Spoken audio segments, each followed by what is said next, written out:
for tuning in. Today's project, we're going to play with my brake lathe. So last week I posted a picture of my brake lathe on Instagram, just a random pic, and the amount of post engagement that came from that pic was quite impressive for just a simple little machine.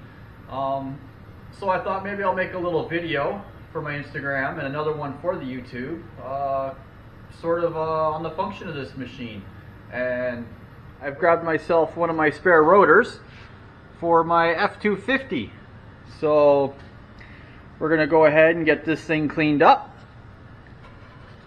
and mount it on the lathe and show you guys what a brake lathe looks like when it's running. Sounds like fun, right? Alright, so first things first, let's get this thing a little bit cleaner. So we'll start off in this parts washer and let's get all the big crap off. A lot of grease in here.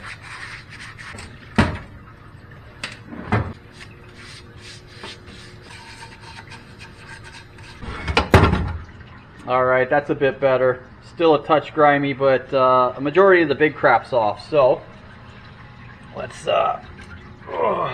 drag this over here.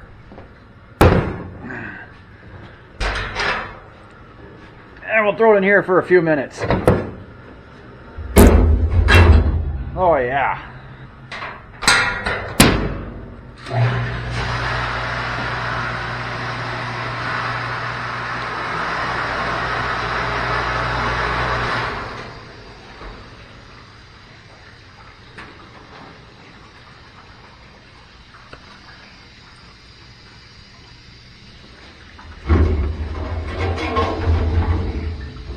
That looks like that'll do the trick.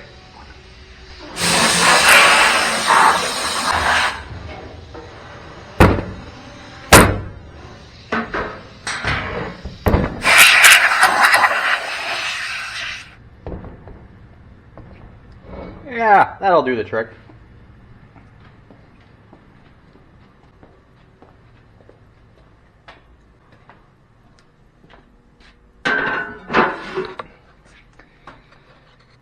So we're over at the brake lathe, and now it's time to get this rotor set up. So this specific rotor attaches to this hub, and then this hub mounts on the spindle, and your bearing would sit in there, and again on this side here.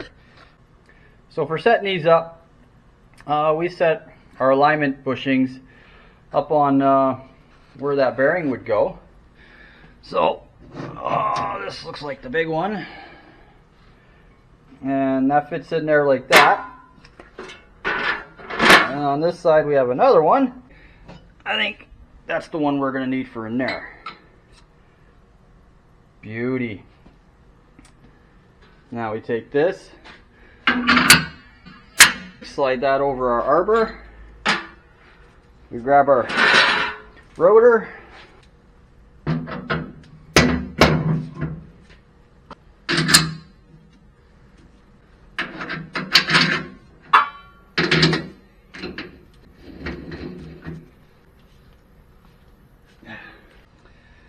this is an anti-vibration dampener, so we'll wrap that around the rotor.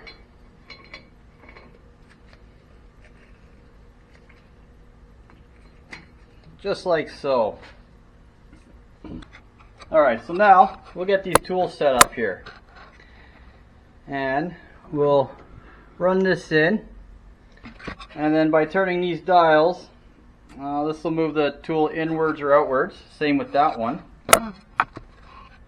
So by eye, I'll get it till the tool is close to the face, both sides. Now I'll turn the rotor on, and I'll turn these just till I get a scratch. There we go.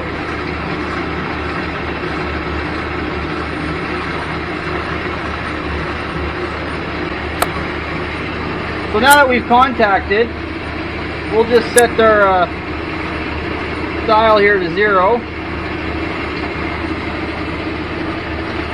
And that way we can back these off a couple of thou. Same with this side. 0. Back it off. And now we'll feed it in by hand.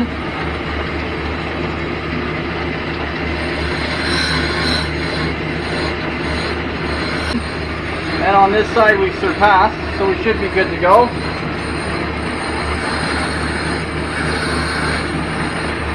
Put a light cut on that. Light cut on that. And there we go. Automatic feed. And there's the action, folks.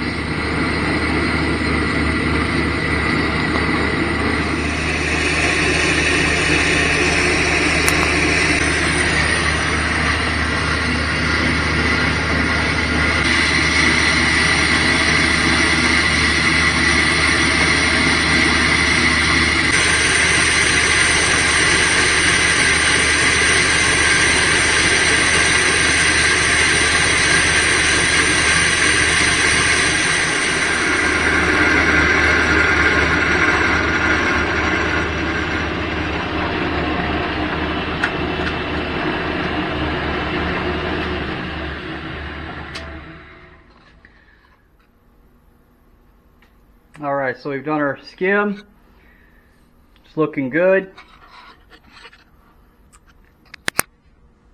Got almost a full clean up here. It's a little low spot near the outside edge.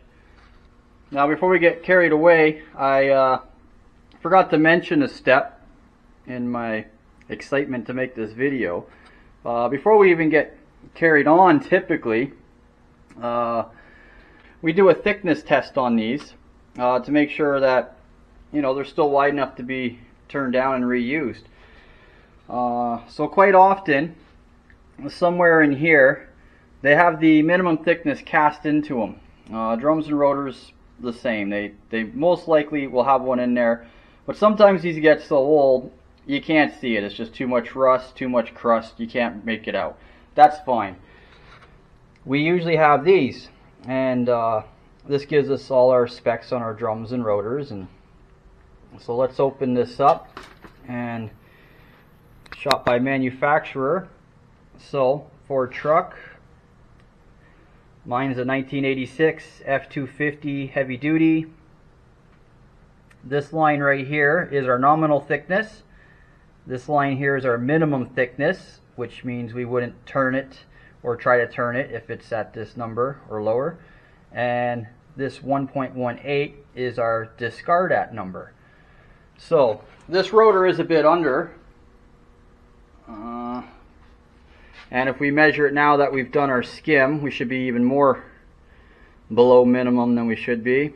So right now we're at 1 inch 196 thou. So we're below minimum thickness, but we're not at that discard rate.